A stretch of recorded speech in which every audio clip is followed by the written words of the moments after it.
Welcome आशीष पीछे में। तो आज हम देखेंगे जरा दृष्टि दोष। जैसा कि आपको पता है आंखों में होने वाले दोष हम चल रहे हैं, जिसमें से निकट और दूर दृष्टि दोष को हम पढ़ चुके हैं। तो अब आप तीसरा दोष डालोगे, तीसरा डिफेक्ट डालोगे, जिसका नाम है जरा दृष्टि दोष।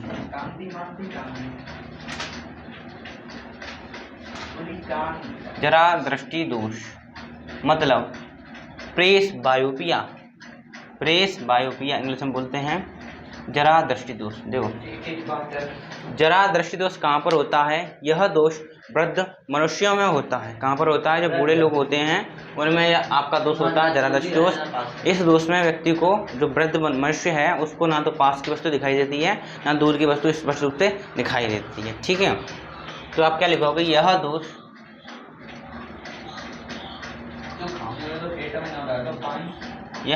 वृद्धावस्था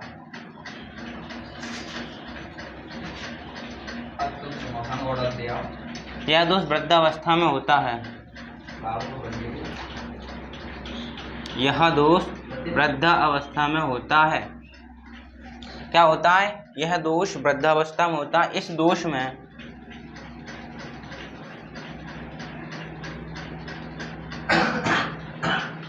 व्यक्ति को पास तथा दूर की वस्तु स्पष्ट रूप से दिखाई नहीं देती है। ठीक है, यह दोष वृद्धावस्था में होता है। इस दोष में व्यक्ति को पास तथा दूर की वस्तु स्पष्ट रूप से दिखाई नहीं देती। ऐसा क्यों होता है? क्योंकि व्यक्ति की उम्र बढ़ गई है, तो ये मांसपेशियां होती हैं जिस पर आपका जो लेंस टिका हुआ है वो ढीली हो जाती हैं, जिससे उस लेंस पर दबाव नहीं पड़ पाता, जिससे कि दूर की और पास वस्तु स्पष्ट रूप से दिखाई दे। इसलिए इसे हम क्या बोलते हैं? जरा दृष्टि दोष बोलते हैं। निवारण की बात करें, ठीक है, तो निवारण के लिए, इसके लिए हम क्या करते हैं? इस दोष के निवारण के लिए द्विफोक्सी लेंस का प्रयोग करते हैं। द्विफोक्सी लेंस में क्या होता है? आपके दो लेंस लगे होते हैं, अवतल लेंस और उत्तल लेंस। ऊपर की साइड होता है आपका अवतल लेंस और नीचे होता है आपका उत्तल लेंस। हम क्या लेंगे? इस दोष के निवारण के लिए, इस दोष के निवारण के लिए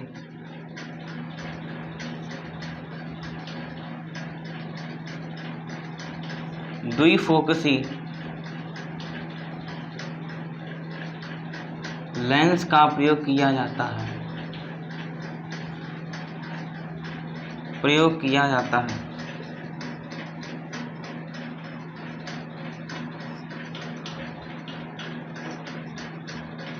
ठीक है, तो यह आपका जरा दृष्टि दोष होता है। आशा है आपको समझ में आया होगा, अच्छे से नोट करेंगे आप।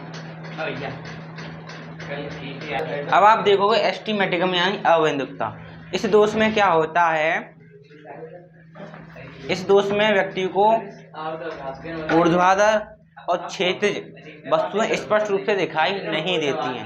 मतलब खड़ी हुई वस्तु और लेटी हुई वस्तु इसमें स्पष्ट रूप से दिखाई नहीं देती हैं। ठीक है, तो आप क्या लिखोगे? मानव नेत्र में उत्पन्न वह दोष, मानव नेत्र में उत्पन्न वह दोष जिसमें व्यक्ति को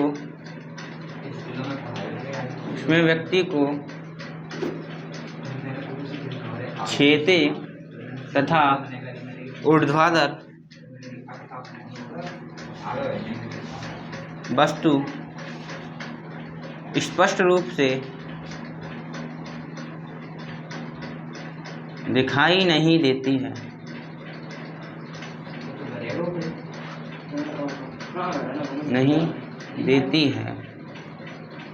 ठीक है, दिखाई नहीं देती है, आपका अविंदुकता दोष कहलाता है। ठीक है, कारण क्या देखो, कारण इसका यह है, जो आपकी कॉर्निया होती है, कॉर्निया में चेंजेस आ जाते हैं, अनियमित परिवर्तन आ जाते हैं, जिसकी वजह से आपका जो अविंदुकता दोष उत्पन्न हो जाता है। निवारण की बात करें हम तो इस दोष की निवारण के लिए, इस दोष के निवारण के लिए बेलनाकार लेंस या टॉरिक लेंस, ठीक है, बेलनाकार लेंस का प्रयोग किया जाता है।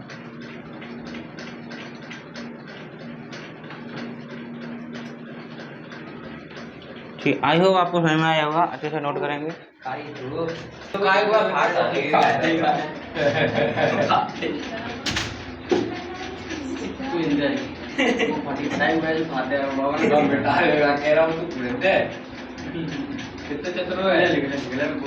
अब आप देखो आँख की समजन क्षमता, ठीक है, समजन क्षमता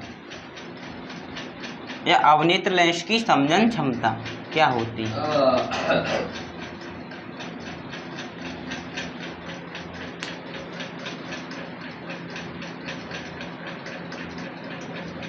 समजन क्षमता क्या होती है? दूर से दूर तक और पास पास देख सकता है। ठीक है, तो अब आप देखोगे आंख की समजन क्षमता, ठीक है, आंख की समजन क्षमता क्या होती है? मांसपेशियों के द्वारा, ठीक है, जो आपका अभिनेत्र लेंस है उस पर दबाव डालकर समीप और पास की वस्तु को, पास एक तो हो गया, समीप और दूर की वस्तु को स्पष्ट रूप से देखने की क्षमता क्या कहलाएगी? आपकी समजन क्षमता कहलाएगी। ठीक है, या आप ऐसे भी कर सकते हो, जो आपका आंख का लेंस है उसके द्वारा फोकस दूरी को बढ़ाना घटाना क्या कहलाता है? समजन क्षमता कहलाता है। ठीक है, तो आप क्या लिखोगे? मांसपेशियों द्वारा,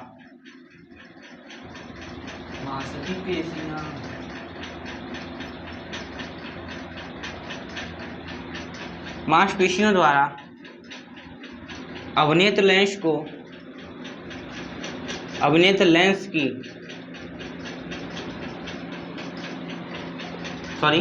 मांसपेशियों द्वारा अवनेत्र लेंस पर दबाव डालकर, मांसपेशियों द्वारा अवनेत्र लेंस पर दबाव डालकर समीप तथा दूर की वस्तु को स्पष्ट रूप से देखने की क्षमता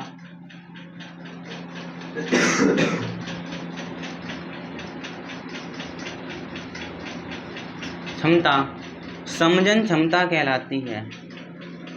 समजन क्षमता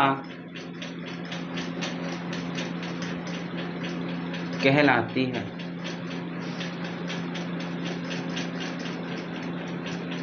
ठीक है, और जो आपके जिनकी आंखों में कोई भी तकलीफें नहीं है, समस्या नहीं है, यानी जो हेल्थी आई है, उनकी स्वस्थ नेत्र हैं, स्वस्थ नेत्र के लिए यह 4 डायोप्टर होती है। ठीक है, आँख की समझने क्षमता कुछ नहीं है, आपको जो आपका आँख का लेंस है उस पर दबाव डालकर फोकस दूरी को एडजस्ट करने की क्षमता ही क्या कहलाती है? आपकी समझन क्षमता कहलाती है। फोकस दूरी को बढ़ा लो घटा लो। ठीक है, आशा समझ में आया होगा, अच्छे से नोट किया जाएगा। अब आप देखोगे दर्शन कोण, क्या? हाँ, दर्शन कोण।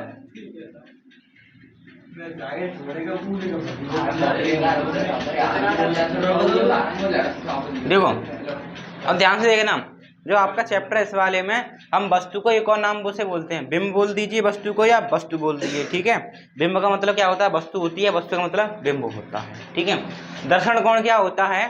किसी वस्तु द्वारा जो आपका आंखों का लेंस है, किसी वस्तु द्वारा नेत्र लेंस के साथ बनाया गया कोण दर्शन कोण कहलाता है। क्या कहलाता है? दर्शन कोण कहलाता है। कब? किसी वस्तु द्वारा नेत्र लेंस के साथ बनाया गया कोण दर्शन कोण कहलाता है। ठीक है, तो क्या लिखोगे आप? किसी वस्तु द्वारा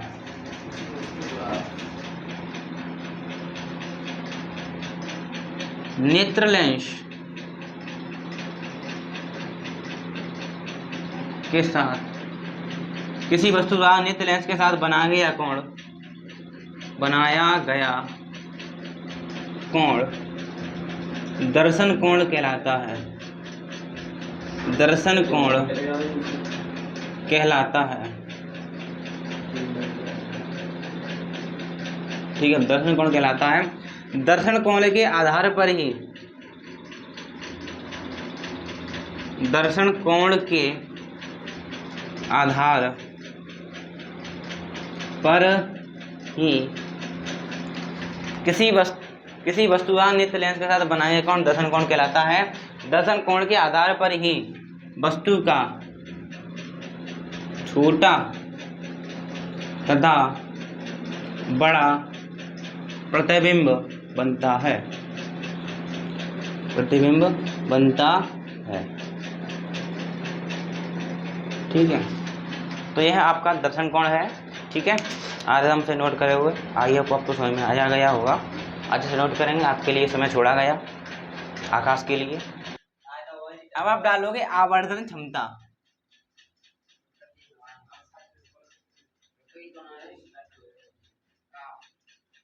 देखो, इसका हम डायरेक्ट आपके लिए सूत्र लिखा दे रहे हैं। ठीक है, आवर्धन क्षमता क्या होगी? प्रतिबिंब द्वारा नेत्र के साथ बनाया गया दर्शन कोण और वस्तु द्वारा नेत्र लेंस के साथ बनाया गया दर्शन कोण के अनुपात को हम क्या बोलेंगे? आवर्धन क्षमता कहेंगे। क्या बोलेंगे? प्रतिबिंब द्वारा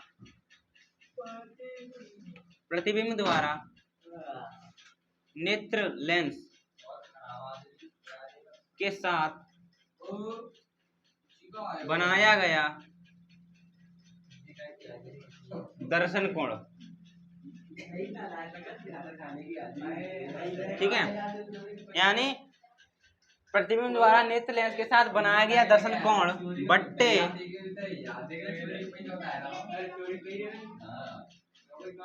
वस्तु द्वारा नेत्र लेंस के साथ बनाया गया दर्शन कोण।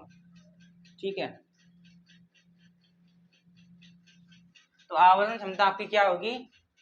जो प्रतिबिंब है, प्रतिबिंब के द्वारा नेत्र के साथ बनाया गया दर्शन कोण बट्टे वस्तु के द्वारा नेत्र लेंस के साथ बनाया गया दर्शन कोण क्या कहलाएगा? आपका आवर्धन क्षमता कहलाएगा। क्या आप बार बार इतना बड़ा लिखोगे? ऐसा तो नहीं लिखोगे बेबे।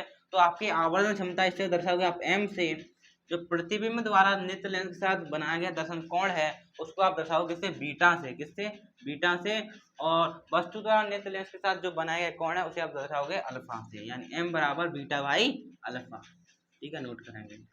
और इसके मात्रक की बात करें तो यह कैसी राशि है? यूनिट लेस राशि है, यानी मात्रक ही, इसका कोई मात्रक नहीं है। ठीक है, मात्रक ही। ठीक है, मात्रक ही नहीं, इसका मात्रक ही नहीं, मात्रक ही। नोट करेंगे आराम से, आपके लिए वीडियो अभी स्टॉप नहीं की जाएगी, अच्छे से नोट करें। ये देखेंगे हमारे यहाँ पर इंक डाली जाती है इस प्रकार।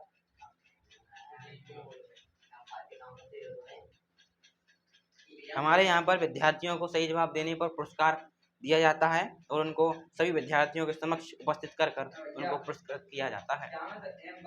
तो प्रिय विद्यार्थियों, आप इस प्रश्न को ध्यानपूर्वक पढ़ेंगे और आपको अगर कोई प्रश्न दिया जाता है तो उस क्वेश्चन को हौले हौले धीरे से आराम से पढ़ेंगे और देखेंगे आपको क्या दिया गया है, क्या पूछ रहा है। ठीक है, तो क्वेश्चन क्या कह रहा है?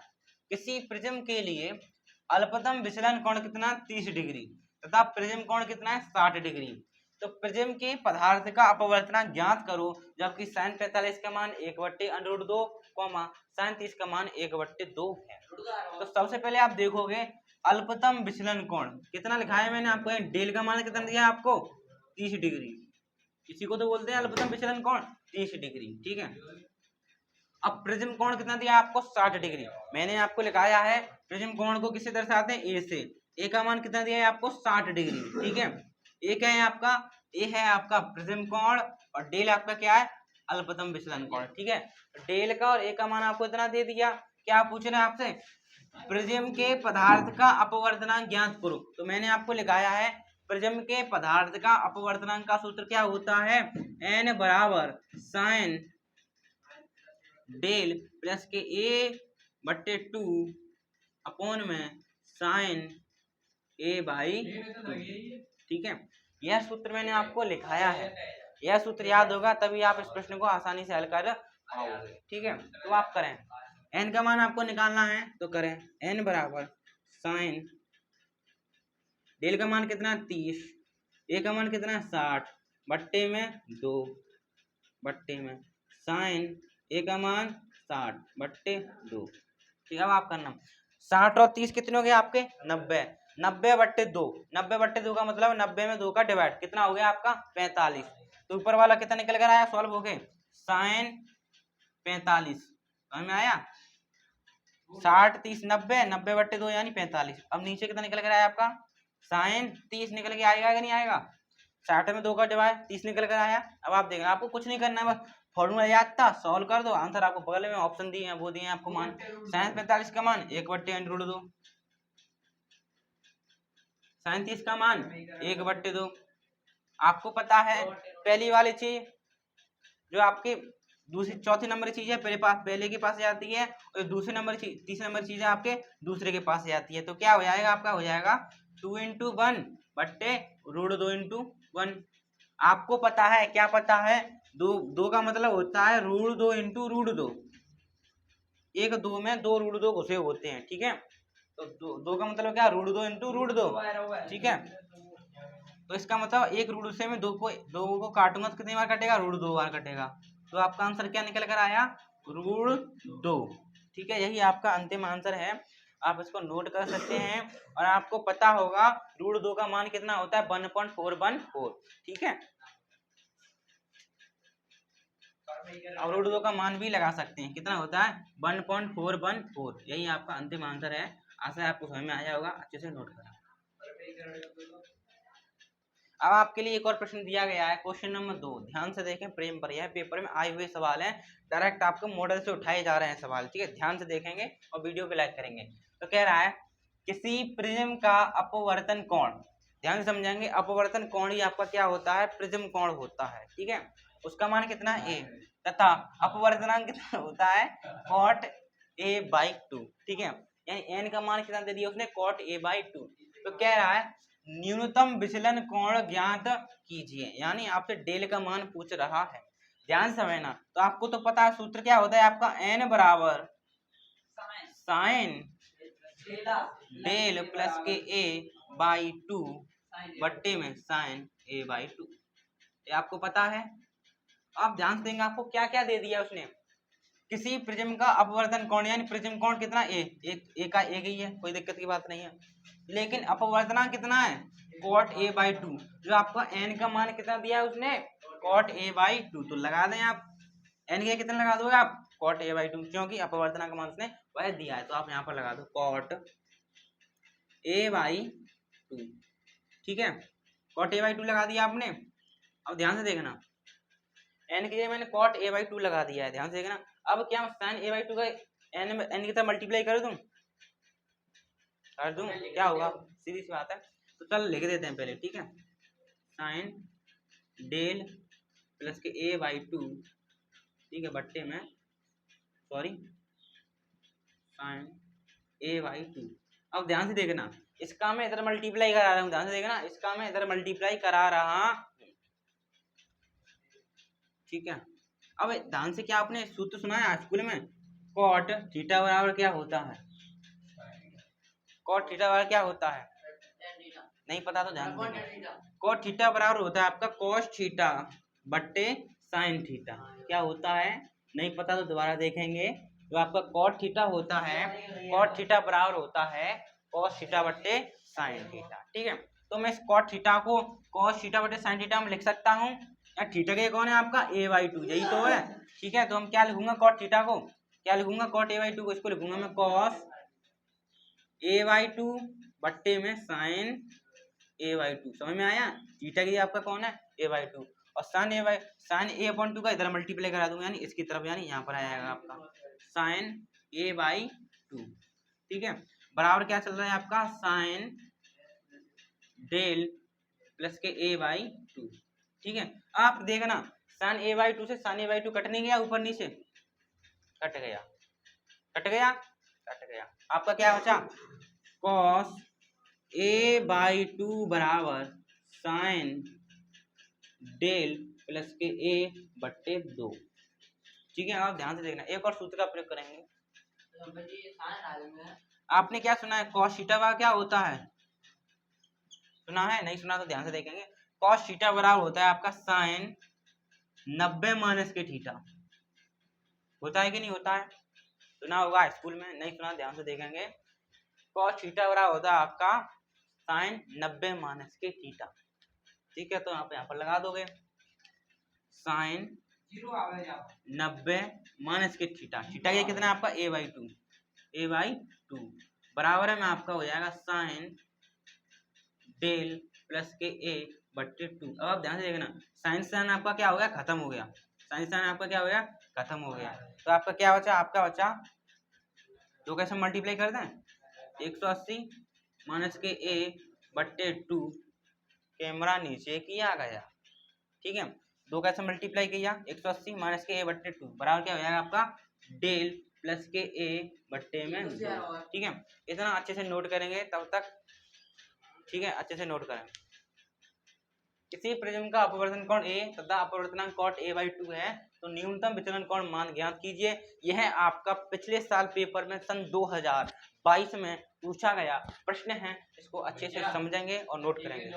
विद्यार्थियों के पुनः कहने पर देखो, कह रहा है प्रिज्म का अपवर्तनांक कितना है, आपका अपवर्तन कोण सॉरी ए है, और जो आपका अपवर्तनांक है कॉट ए बाई 2 है, तो कह रहा है न्यूनतम विचलन कोण ज्ञात कीजिए। तो सर्वप्रथम आप सूत्र लिखेंगे यहाँ पर n बराबर साइन डेल प्लस के ए बाई 2 अपॉन में साइन ए बाई 2, ये आपने सूत्र लिखा। आप देखें क्वेश्चन में आपको क्या दिया है, क्या दिया है आपको, अपवर्तनांक कितना है आपका कॉट ए बाई 2, यानी n का मान कितना है आपका कॉट ए बाई 2, और ये आपका ऐसा का तैसा।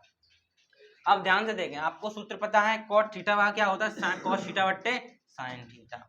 यहाँ पर थीटा के लिए कौन है आपका ए बाई 2, कोई दिक्कत नहीं, थीटा के ए बाई 2 लगा दो आप, तो कॉट थीटा बराबर कॉस थीटा बट्टे साइन थीटा। तो इसको मैंने लिखा कॉस थीटा बट्टे साइन थीटा, थीटा के कौन है आपका ए बाई 2, थीटा के ए बाई 2, ये आपका लिख लिया मैंने, कॉट को ये लिख लिया। ठीक है, अब ध्यान से देखना, साइन ए बाई 2 को मैंने इधर मल्टीप्लाई करा, यानी इधर आ गया आपका साइन ए बाई 2, देखो ये नीचे है, ये ऊपर, इससे कट गया। ठीक है, तो आपका क्या बचा cos A by 2 A by 2, और ये आपका बराबर चली जाए। ठीक है, तो आपका ये बचा, ये आ गया, ये आ गया। ठीक है, आप ध्यान से देखना, आपका लिखा है यहाँ पर cos a बाई 2, तो एक सूत्र और होता है आपका cos थीटा, cos थीटा बराबर होता है साइन 90 माइनस के थीटा। ठीक है, थीटा की आपका यहाँ पर कौन है a बाई 2, तो मैंने लिखा साइन 90 माइनस के थीटा, थीटा के कौन है आपका a बाई 2 लगा दिया। इधर से उधर वाला साइन चला गया, तो आपको क्या बचा, ये बचा। मैंने क्या किया, 2 कैसे मल्टीप्लाई किया, 180 माइनस के ए बाई 2 बराबर डेल प्लस के ए बाई 2, आपका 2 से 2 चला गया, 2 से 2 चला गया। अब मैं यहाँ पर लिख दूं तो क्या बचेगा आपका 180 माइनस के ए बराबर डेल प्लस के ए। अब मैं क्या करूंगा, ए को उधर ले जाऊंगा, तो क्या हो जाएगा आपका 180, देखो ए प्लस क्या होता है, माइनस का नहीं हो जाएगा, माइनस का हो जाएगा, माइनस का ही पहले से ही बैठा है, तो एक और माइनस का है, एक और माइनस का है, माइनस के 2 है। ठीक है, तो 180 माइनस के 2 बराबर डेल है। ठीक है, यही आपका क्या है, अलपतम विचलन कोण, यही आपका अंतिम आंसर है। आशा है आपको समझ में आया होगा, अच्छे से नोट करेंगे। अब आपको एक प्रश्न और दिया जाएगा जो भी होमवर्क के तौर पर। अब आपके लिए एक और प्रश्न दिया गया है, कह रहा है किसी प्रिज्म का अपवर्तन कोण ए तथा अपवर्तनांक आपका कोसेक ए बाई 2 है, तो आपको बताना है न्यूनतम विचलन कोण का मान। जो अभी हमने सवाल कराया था सेम उसी की तरह आपको करना है। सवाल करेंगे आप,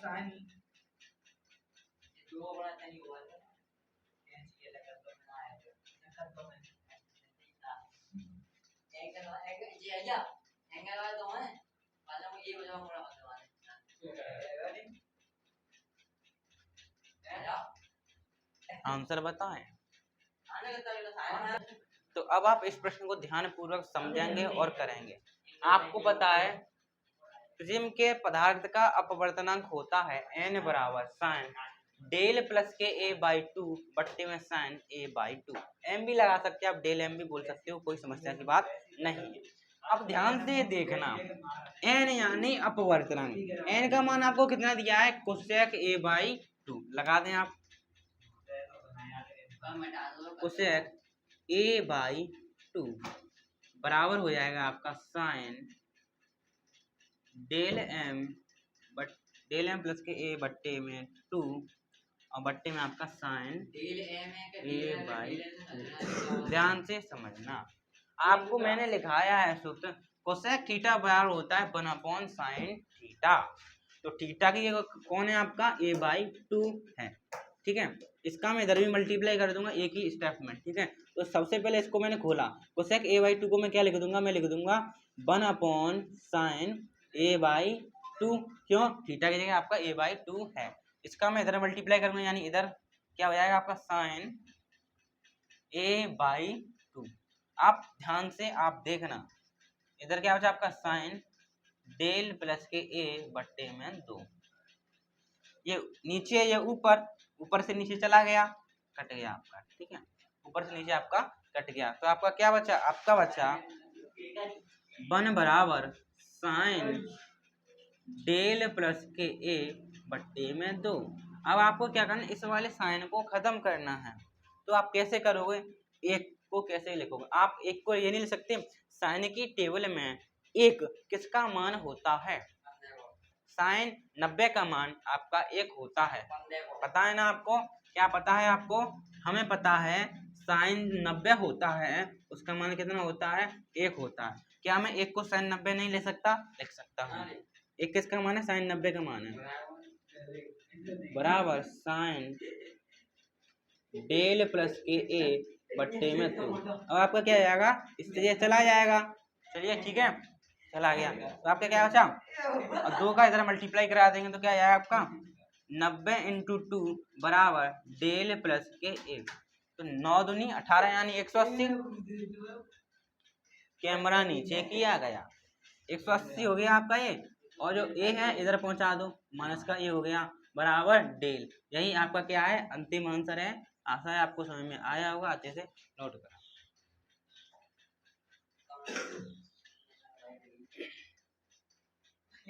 कहीं पर भी समस्या हो तो इसको पूछने की कृपा करेंगे।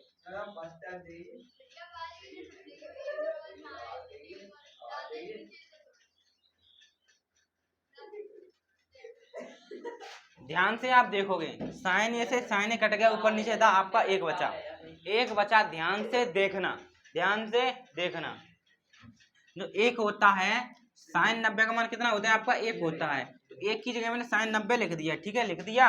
इधर आपका क्या है, साइन डेल प्लस के ए बाई टू तो चल ही रहा है, साइन से साइन चला गया, क्या बचा आपका 90 बचा, 90 के 90 में लिख दिया। और ये 2 है, 2 का मैंने इधर कैंची का मल्टीप्लाई भी करा दिया है, तो 2 आपके इधर आए, यानी 90 के पास आ गए, 90 इंटू 2, ठीक है। 2 कहाँ से आए, ये वाले आ गए, ये वाले, देखो यहाँ से 2 खत्म हो गए। 90 का 2 मल्टीप्लाई 180, 180 हो गया आपके। जो ए दिखाई दे रहा है आपको, ये वाला ए को प्लस का इधर में लेके आ गया, तो प्लस का इधर आके माइनस का हो गया, तो 180 माइनस के ए, डेल आपका अकेला हो गया। यही आपका आंसर है।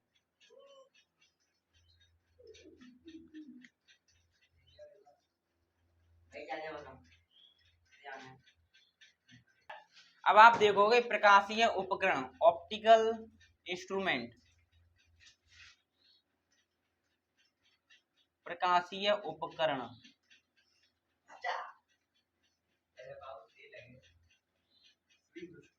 ऑप्टिकल इंस्ट्रूमेंट, ठीक है, प्रकाशीय उपकरण। जो आपके प्रकाशीय उपकरण है वह 2 प्रकार के होते हैं। यह 2 प्रकार के होते हैं।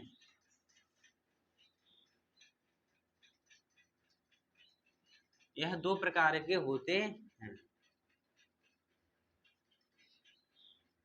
यह 2 प्रकार के होते हैं, ठीक है। तो पहला है आपका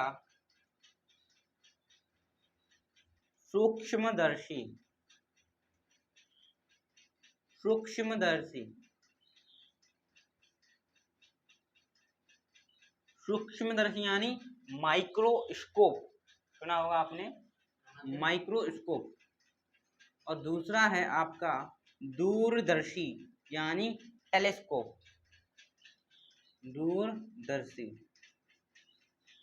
ठीक है, ये आपको अब पढ़ने हैं।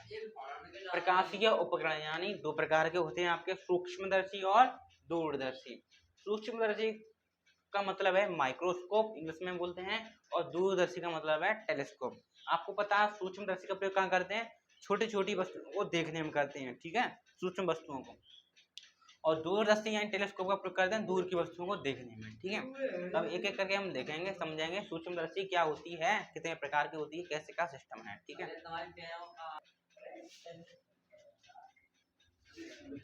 सूक्ष्मदर्शी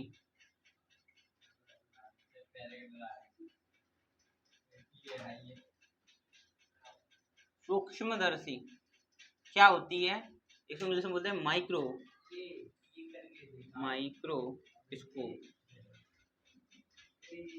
ठीक है, माइक्रोस्कोप। सॉरी, कैमरा ऊपर किया गया। माइक्रोस्कोप यानी सूक्ष्मदर्शी। ध्यान से देखना, सूक्ष्मदर्शी क्या करती है? यह छोटी वस्तु का बड़ा प्रतिबिंब मानव नेत्र पर बनाती है। सीधी सी बात है, छोटी वस्तु को बड़ा दिखाएगी, ठीक है। तो आप क्या लिखोगे? यह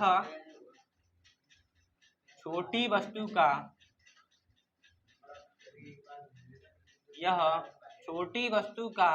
बड़ा प्रतिबिंब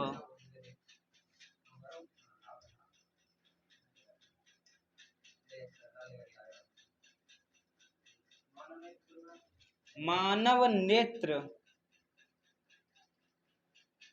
पर बनाती है।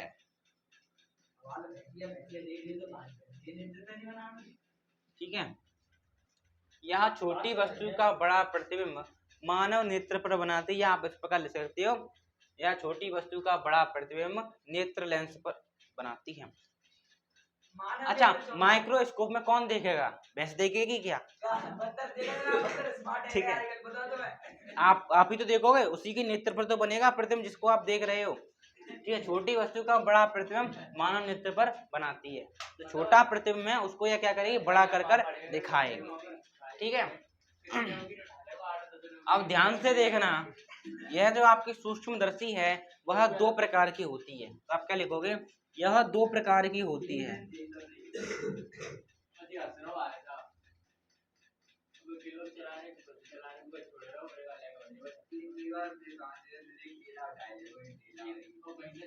यह दो प्रकार की होती है। पहला है आपका सरल सूक्ष्मदर्शी, सिंपल माइक्रोस्कोप,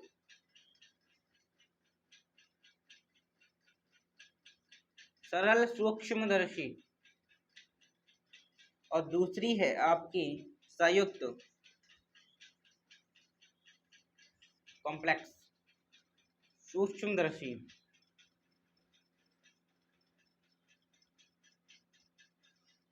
संयुक्त सूक्ष्मदर्शी और सरल सूक्ष्मदर्शी। चलो, अब आप देखोगे, हेडिंग लगाएं सरल सूक्ष्मदर्शी।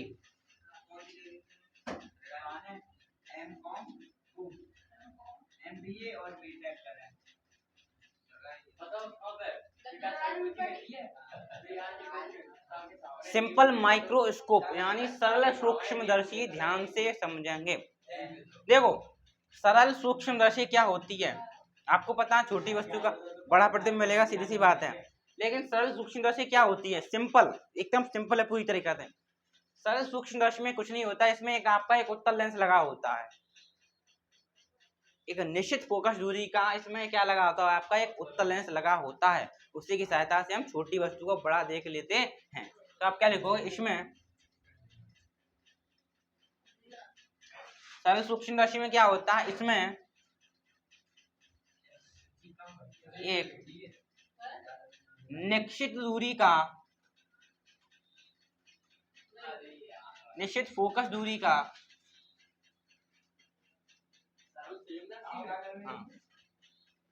इसमें एक निश्चित फोकस दूरी का एक उत्तल लेंस होता है।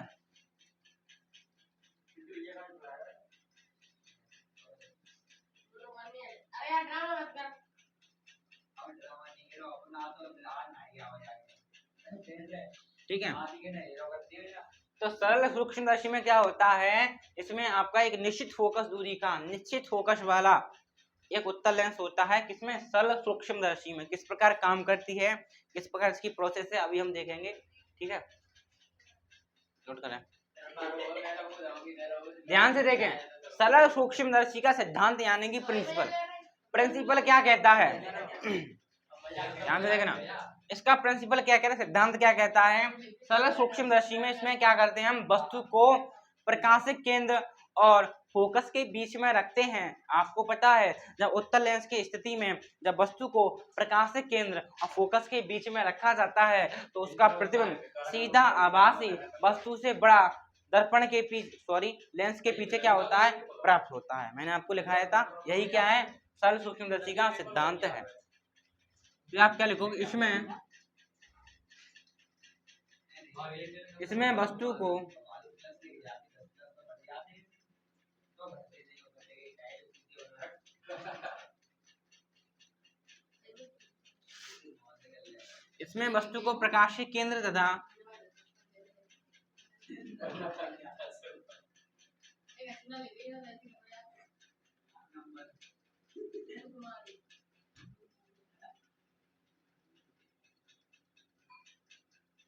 इसमें वस्तु को प्रकाशिक केंद्र तथा फोकस के मध्य रखा जाता है, जिसका प्रतिबिंब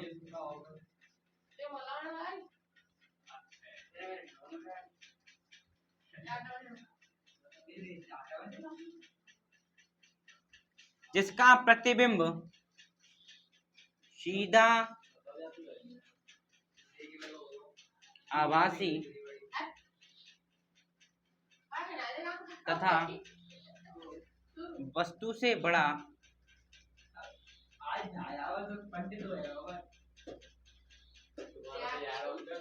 जिसका प्रतिबिंब सीधा आभासी तथा वस्तु से बड़ा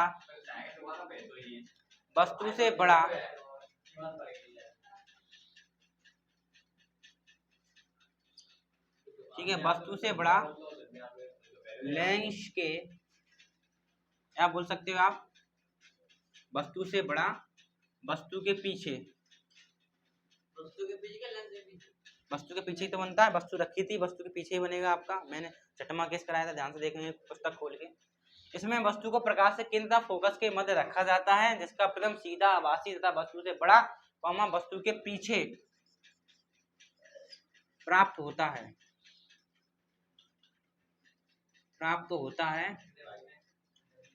यही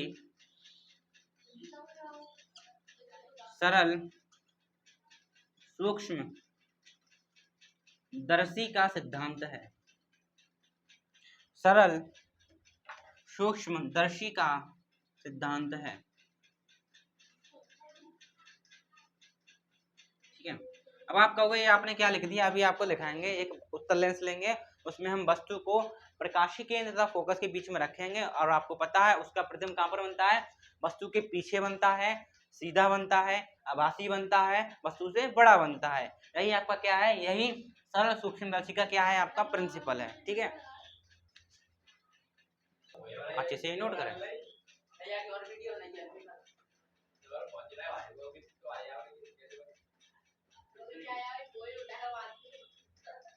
ठीक है,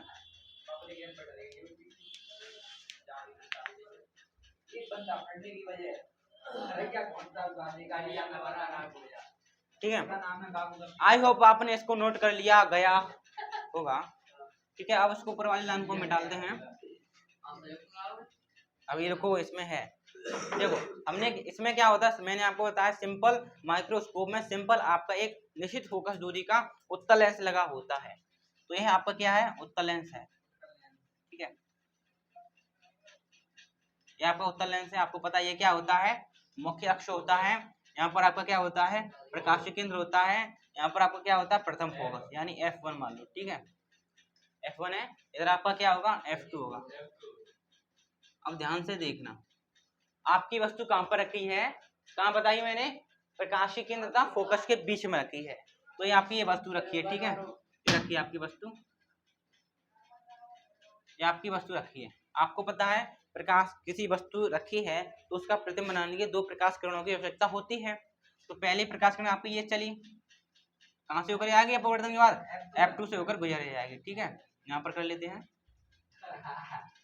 F2 से होकर गुजर जाएगी। ठीक है, F2 से होकर गुजर गई। और आपको पता है दूसरी प्रकाशिक कहाँ से आएगी? प्रकाशिक केंद्र से होकर जाएगी। ठीक है, ये निकल गई। अब आप देखना ये दो प्रकाश किरण जो निकलेंगे ये तो कभी मिलेंगी नहीं पीछे से आकर, ये तो फैलती चली जाएंगी। लेकिन जब मैं इन प्रकाश किरणों को आगे बढ़ाऊंगा, ठीक है, ये आपकी आगे चलकर मिल जाएगी।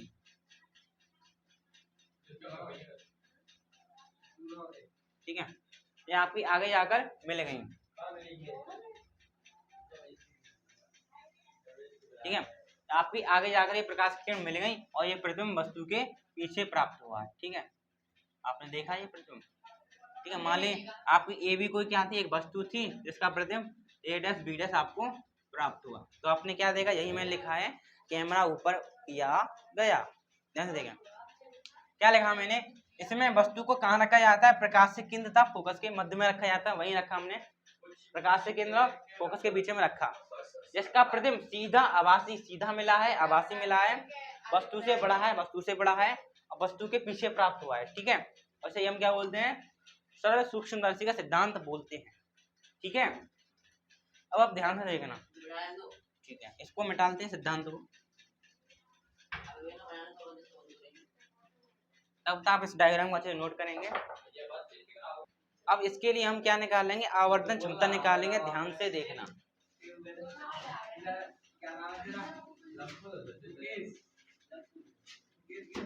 आवर्धन क्षमता यानी कि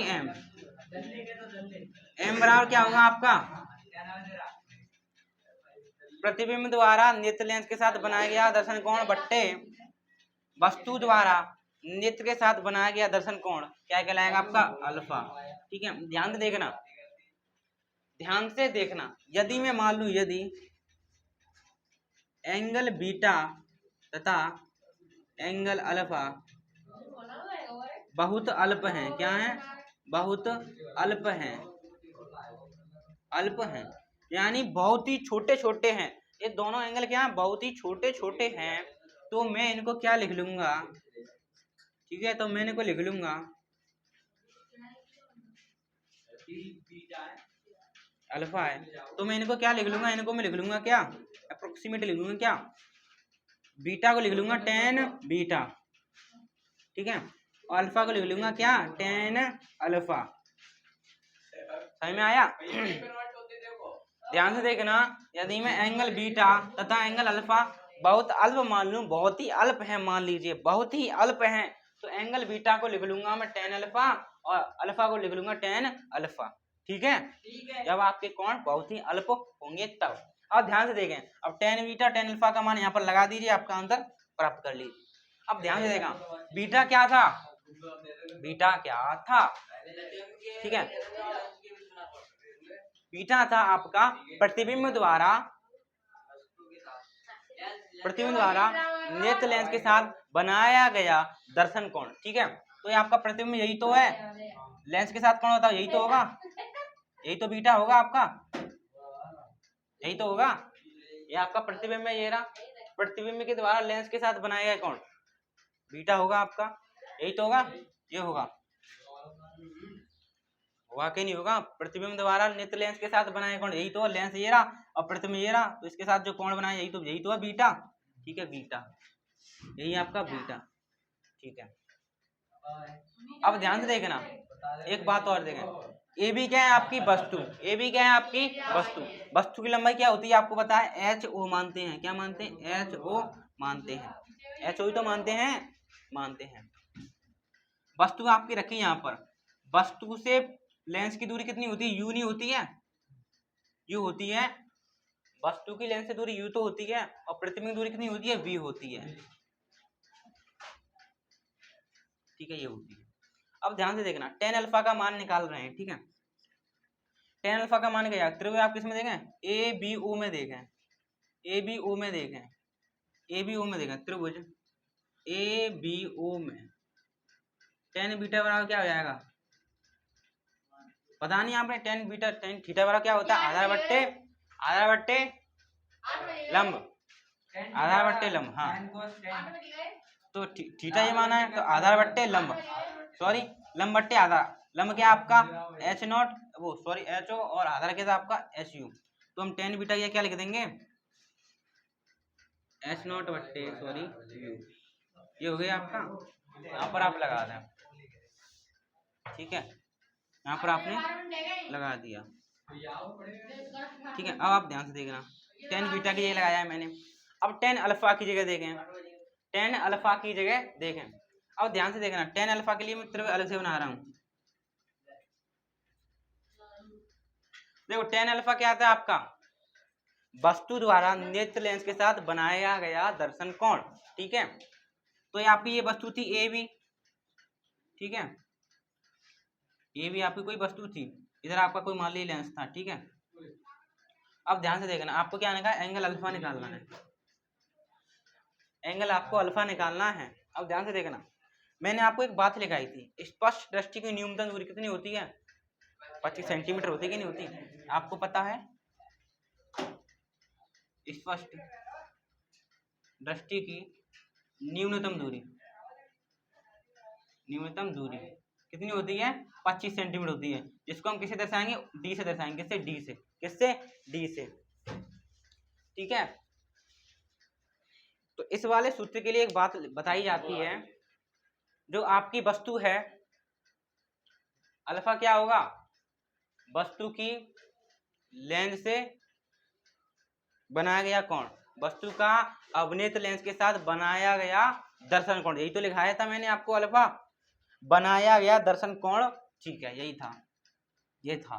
तो इसके लिए क्या होगा, जो वस्तु की दूरी है आपको डी माननी पड़ेगी, कितनी माननी पड़ेगी, डी माननी पड़ेगी। इस पर दृष्टि दूरी कितनी माननी पड़ेगी, डी माननी पड़ेगी। कहने का मतलब है आपको यहाँ पर डी मानना पड़ेगा, यहाँ पर एच नॉट मानना पड़ेगा, है तो कल करा दें, लेकिन इसमें आप लिख लें टेन अल्फा का मान क्या निकल कर आएगा, लंब बट्टे आधा, यानी एच नॉट बट्टे डी, ठीक है। इससे ये कट गया, तो एम बराबर निकल कर आया आपका कितना, डी बट्टे यू, ठीक है। ठीक है, इतना आप नोट कर लें। अगर आपको समझ में नहीं आया है तो कल यहाँ से हम पुनः कराएंगे, ठीक है। आई होप दोबारा वीडियो देख लेना, नहीं समझ में आया दोबारा हम कराएंगे, यहीं से स्टार्ट कराएंगे, ठीक है। तब तक आप इतना नोट कर सकते हैं। आशा है आपको समझ में आया गया होगा, ठीक है। आज के लिए इतना ही, थैंक यू।